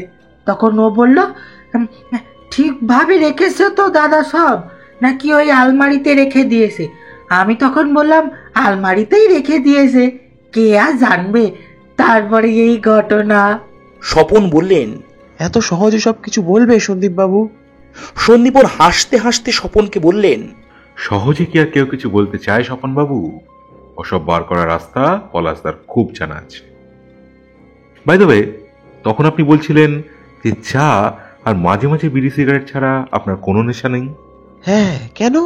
মশাই, বহুরূপী সাজাটাও কিন্তু একটা নেশা। আচ্ছা আচ্ছা, হ্যাঁ তা বটে। ছোটবেলা থেকেই আছে এটা? হ্যাঁ।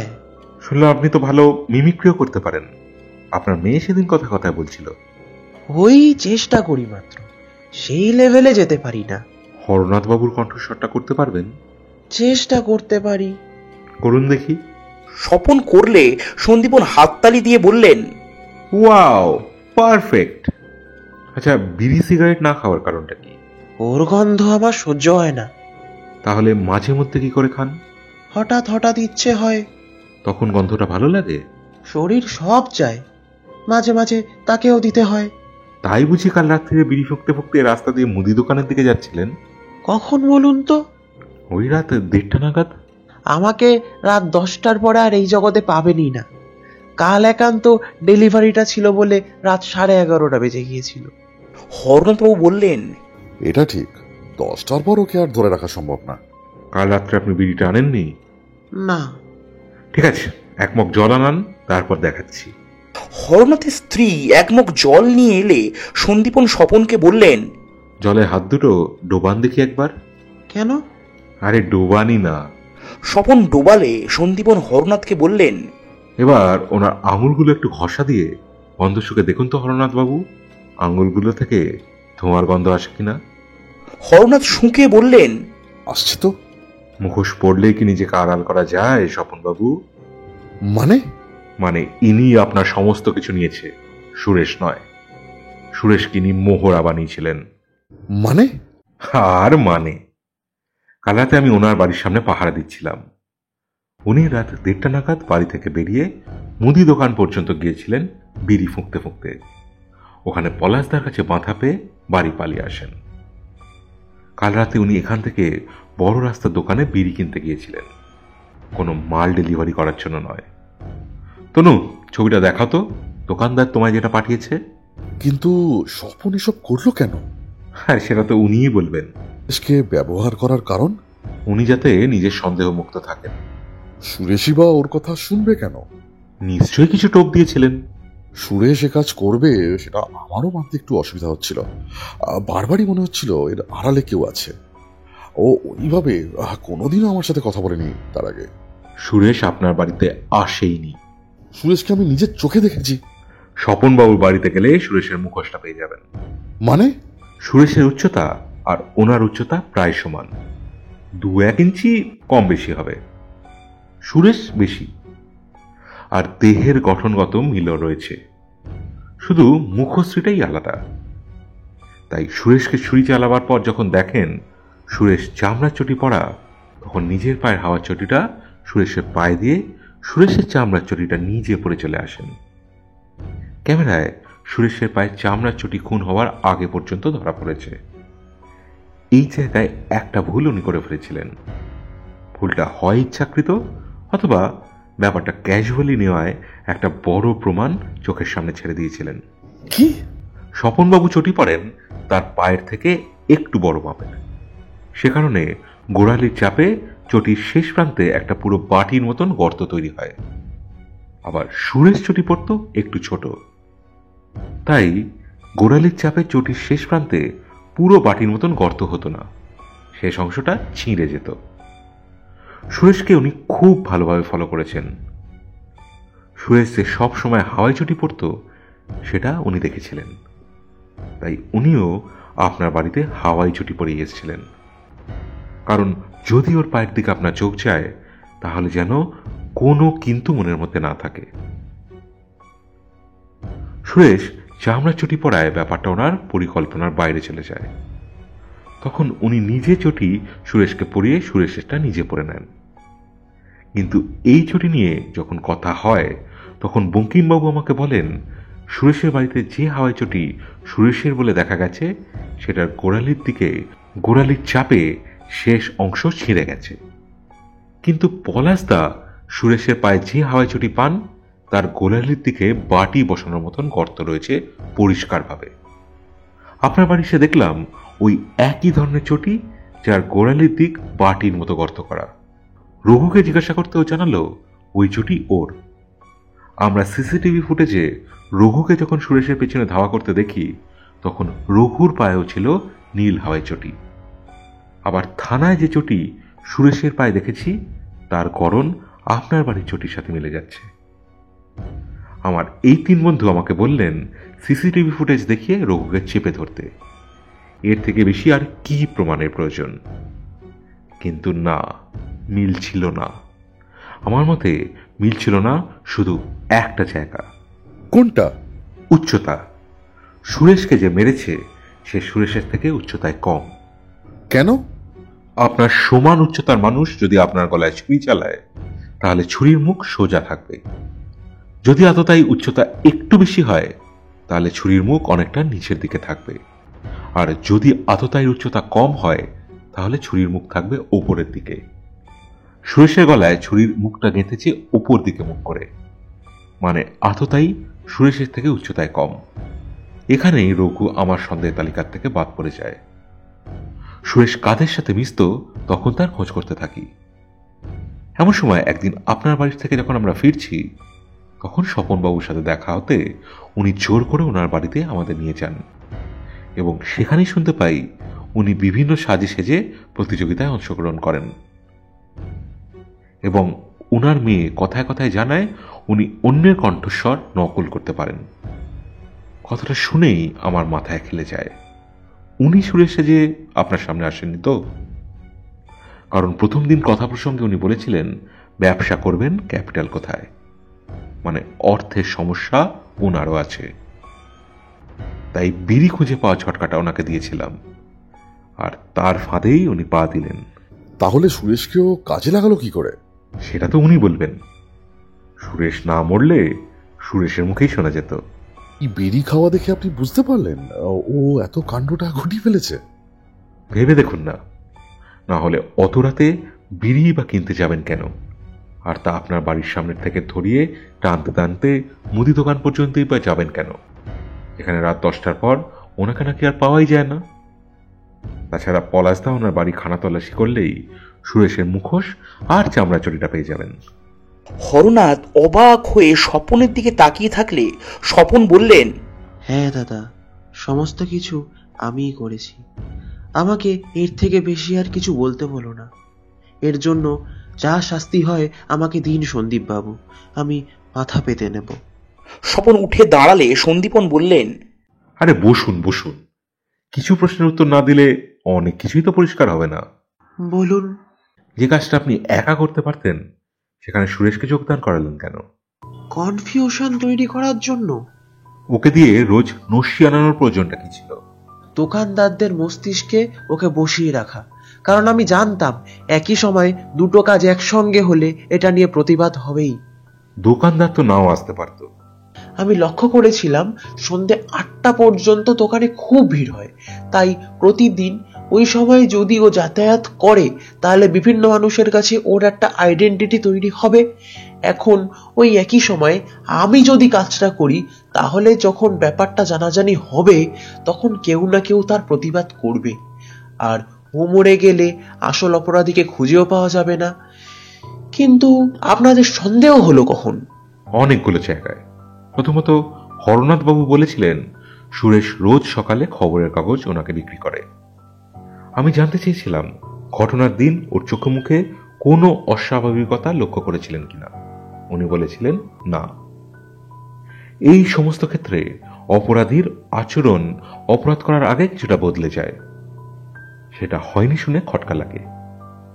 দ্বিতীয়ত সুরেশের বাড়িতে যে হাওয়াই চুরিটা দেখি আর সুরেশের মৃতদেহে যে চুরিটা পাওয়া যায় তার গঠন আলাদা। তৃতীয়ত চামড়ার চটি পরে বেড়ানো মানুষটার পায়ে হাওয়াই চটি পড়ালো কে? ওটাই ছিল আপনার সব থেকে বড় ভুল। জুতোটা না বদলালে হয়তো। যাকে, ওকে কি টোপ দিয়েছিলেন বলুন তো শুনি? আমার মেয়ের সাথে ওর বিয়ে দেওয়ার। আমার মেয়ে প্রতিজ্ঞা করেছে একটানা 180 দিন যে ছেলে শিবের কাছে একই সময়ে সামান্য নেশার জিনিস উৎসর্গ করবে তাকেই সে বিয়ে করবে। ওকে বলেছিলাম সন্ধে 7:35 আমার মেয়ে শিব মন্দিরের সামনে থেকে পড়তে যায়, তুমি 7টায় দোকান থেকে 1 টাকার নস্যি কিনে রোজ শিব মন্দিরে গিয়ে ছুঁইয়ে বাড়িতে জমা করবে। আমি দূর থেকে সেটা মেয়েকে দেখাবো। 6 মাস পর আমি আমার মেয়েকে নিয়ে তোমাদের বাড়ি গিয়ে তোমাদের সাথে আলাপ করব, তারপর তোমাকে আমার মেয়ের সঙ্গে বিয়ে দিয়ে দেব। ও রাজি হয়ে গেল? একদম এক পায়ে। কেন? ও আমার মেয়েকে মনে মনে ভালোবাসত। একবার বিশ্বকর্মা পুজোর দিন নেশার ঘোরে সেটা আমাকে বলেছিল। অবশ্য তখনও জানতো না যে আমিই ওই মেয়ের বাবা। পরে আমি পরিকল্পনা তৈরি করার পর নিজেই পরিচয় দিই আমি ওই মেয়ের বাবা, এবং বলি যে আমার মেয়ে শিবভক্ত এবং সেই ছেলেকেই সে বিয়ে করবে যে ওর মতো শিবভক্ত। সেখানে ছেলের বয়স বা ঘরবাড়ি বা রোজগারপাতি সে কিছুই দেখবে না। আর এই টোপ দিয়ে সুরেশের থেকেও বেশ কিছু পয়সা টেনেছেন, তাই তো? হ্যাঁ। বঙ্কিমবাবু সন্দীপনের দিকে তাকিয়ে মুচকি মুচকি হাসতে লাগলে সন্দীপন পাল্টা হেসে স্বপনবাবুকে বললেন, আপনি এই কাজ করলেন কেন? আমার মেয়ে যাকে পাত্র হিসেবে ঠিক করেছে তারা খুবই পয়সা আলা। আমি যদি কিছুই খরচ না করি তাহলে পরে মুখ দেখাতে পারবো তো। নিজের মেয়ের মুখে হাসি ফোটাতে অন্যের মেয়ের চোখে জল আনতে চাইলেন? দাদার অনেক আছে, সমুদ্র থেকে 2 বালতি জল নিলে সমুদ্র শুকিয়ে যায় না। আপনি তো ওনার কাছে চাইলেই এই জিনিসপত্রগুলো পেয়ে যেতেন। তা পেতাম, তবে দাদার কাছে আজকের জায়গাটা আর থাকতো কি? আপনি তো গোয়েন্দা রাখতে বলেছিলেন। সেটাও নিজেকে আড়াল করার জন্য। হরনাথবাবু বললেন, সুরেশকে খুন করলে কি করে, যেখানে রঘু শেষ পর্যন্ত সুরেশকে দেখে এসেছে? হরনাথ বাবু, এটা ভীষণভাবে পরিকল্পনা করে করা হয়েছে, না হলে অনেক আগেই স্বপনবাবু ধরা পড়ে যেতেন। সুরেশকে উনি পায়ে পায়ে নজরে রেখেছিলেন, তাই নিখুঁত সময় জ্ঞানে কাজটা করতে পেরেছেন। হরনাথ অবাক হয়ে তাকিয়ে থাকলে সন্দীপন বললেন, স্বপনবাবুই আপনার ঘড়ির কাঁটাকে 8 মিনিটে গিয়ে রেখেছিলেন, আর উনি ব্যাংকে আপনার পিছু নিয়েছিলেন। কি বলেন? এটা ভীষণ পরিকল্পিত খুন। আপনার ঘড়িতে যখন 7:30 বেজেছিল তখন আসলে বেজেছিল 7:22। আপনি বলেছিলেন 10 মিনিটের মধ্যে সব নিয়ে পালিয়েছিল, তাহলে সময় দাঁড়ায় 7:32। আপনার বাড়ি থেকে মুদি দোকান যেতে সময় লাগে 6 মিনিট, মানে 7:38। আর মুদি দোকান থেকে সুরেশের বাড়ি আরো 6 মিনিট, মানে 7:44। সুরেশের মৃত্যুর সময় 7:45 থেকে 7:55 মধ্যে। এবার দেখুন, সুরেশ দোকানে গিয়েছিল 7:30। দোকান থেকে বাড়ি যাওয়া উচিত ছিল 7:36। যদি সে জোরে হেঁটে থাকে আর যদি ধীরে হেঁটে থাকে তাহলে 2-3 মিনিট, মানে 7:38 কি 39 হওয়ার কথা। কিন্তু মাঝে শিব মন্দিরে নস্যি ছোঁয়াতেও তার মিনিট 2 সময় লাগে, আর সেদিনের ক্ষেত্রে একটু বেশি লাগার কথা, কারণ তার প্রার্থনা পরিমাণ একটু বেশি হবে। শত হলেও আকাঙ্ক্ষা পূরণের একটা ব্যাপার ছিল। তাই আমরা যদি ধরে নিই যে তার মিনিট 5 সময় লেগেছিল, তাহলে বাড়ি ফিরতে সময় লাগার কথা 7:43 কি 44। মৃত্যুর সময় দেওয়া হয়েছে 7:45 থেকে 7:55 মধ্যে। স্বপনবাবু তার আগেই সেখানে পৌঁছে গিয়েছিলেন, কিন্তু আড়ালে ছিলেন। পরে আড়াল ভেঙে সুরেশের সামনে আসেন এবং আসল সুরেশ নকল সুরেশকে দেখে ঘাবড়ে যায়, আর তখনই স্বপনবাবু ছুরি চালিয়ে দেন। তাহলে জিনিসগুলো বাড়ি রেখে গিয়েছিলেন কি স্বপনবাবু? ঠিক বলছি তো? স্বপন মাথা নিচু করে বললেন, এ কি আপনার কল্পনা শক্তি নাকি হিসাবের ফল? হিসেবের ফল। কিন্তু আপনি সুরেশকে গলির সামনে কখন দাঁড়াতে বলেছিলেন? 7:50। কেন? বাড়ি গিয়ে নিজেকে মুখোশীন করে আসতে পারার সময়টা পাওয়ার জন্য। কিন্তু রঘু আমার পিছু নেওয়ায় সেটা আর সম্ভব হয়নি। তাই জিনিসপত্র নিয়ে সুরেশের বাড়ির দিকেই পালাই। পরে একটা বাড়ির পাঁচিল টপকে অন্য রাস্তা দিয়ে সুরেশের বাড়ির সামনের গলির এক ভিতরে গিয়ে লুকিয়েছিলাম। রঘু আসল সুরেশকে দেখতে পেয়ে আর তার কাছে চুরির জিনিস না দেখে ওই গলি দিয়ে বাড়ি চলে যায়। তখন আমি বেরিয়ে এসে সুরেশের সামনে দাঁড়াই। আমাকে গলি থেকে একলা বেরোতে দেখে সুরেশ একটু অবাক হয়ে যায়। অবাক হয়েই আমার কাছে জানতে চায় যে আমার মেয়ে কোথায়। আমি তখন বলি এই তো, বলে ছুরিটা চালিয়ে দিই। দিয়ে তারপরে যেই পথে গিয়েছিলাম সেই পথেই আবার বাড়ি ফিরে আসি। আপনি যথার্থই বলেছেন সন্দীপ বাবু, এছাড়া আমার আর কিছু বলার নেই। আমি শেষ রক্ষা করতে পারলাম না। সন্দীপন পলাশ ঘোষকে বললেন, না, এবার তুমি তোমার কাজ করো। বাড়ি ফিরে গুছিয়ে বসে সবাই চা পান করতে থাকলে বঙ্কিমবাবু সন্দীপনকে বললেন, স্বপন বাবুর ওপর আপনার সন্দেহ হলো কখন?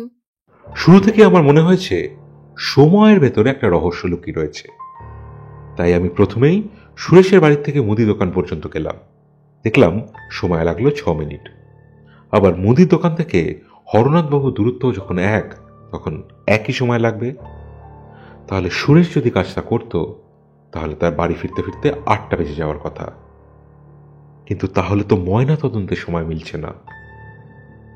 তখন ভাবতে লাগলাম উল্টো দিক থেকে।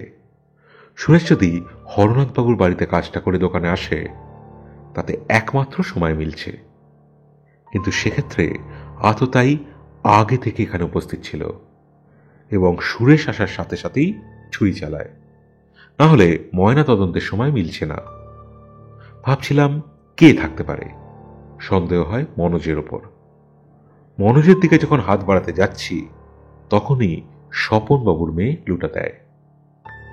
না হলে আমার মনোজের ওপরই সন্দেহ হয়েছিল, কারণ রঘু ছুরি চালালে পেছন থেকেই চালাতো যাতে সুরেশ বুঝতে না পারে। আর যদি সুরেশকে ডেকে ওর ঘুরে দাঁড়ানোর জন্য অপেক্ষা করে তাহলে ছুরির মুখ গলার ওপর দিকে থাকবে, কিন্তু মুখটা ছিল নিচের দিকে। এটা বোঝার জন্যই কি আমার আর তনুবাবুর মহড়া নিয়েছিলেন ছুরি দিয়ে?